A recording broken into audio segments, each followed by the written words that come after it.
Hello, another day, another vlog, another chika-chika day.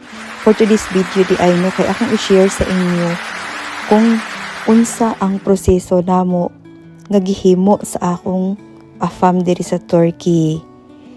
Unsa namo pagpakasal, nga kasal man ko sa Pinas. Tadadang, di ba? So mga mamis, mentras nagchika-chika ta diri about sa mong story sa akong apam kung giunsa namo pag-process nga makaanhi ko diri sa Turkey o pagpakasal nga kasal man ko sa Pinas. So mo day ni iyang province no og tourist spot ni diri sa Hatay province, Turkey. Southern part na ni siya mga mamis ha. So way back 2018 naapa ko sa Abu Dhabi, UAE, kami duha nagtrabaho as mga overseas worker. Nag-process mi sa ako ang divorce mga mamis. So, that time, nagbakasyon ko sa Pinas for 1 month. Nag-process ko sa akong divorce sa among lawyer. Tapos, mintras ako siyang giulat-hulat, nagtrabaho sad ko para malintam-limtan ba ang paghulat. Kaya dili ba basta-basta, diba?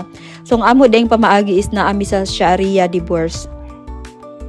So, kabalo ko nga daghang makarelate ani nga mga OFW nga mga dili pa legally separated sa Pinas, no? Kay wala ba divorce gid sa Pinas, diba? Wala pa siya na-aprobahan.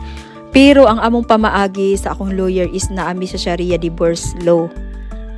So kung nangita mo lawyer, inyo yung issue nga katong lawyer about sa divorce ha mga mamis. Kay lisod jud bangita. So pag-approve na dito sa korte, ipasa dan sa Manila. Tapos ang result sa Manila mo na to'y makita na to sa PSA. Dito na to makita sa atong marriage contract nga nanay annotation mo to gitawag. So kanang annotation, pwede na nimo siya gamiton sa balik nimo sa imong family name, labi na katong imong passport, dala-dala nimo ang family name sa imong ex-husband, mura to ipakita nimo sa DFE dayon. Dali ra kaayo pag nanato siya. So disclaimer lang, sa kaning akong gi-share diri is my own experience about sa divorce. Wala ko nag-promote og divorce kay basin mabash ko sa mga tao sa Pinas, di ba? Kay naarabig yung mga basher. Iwas basher mga mamis. Thanks for watching. Till next video.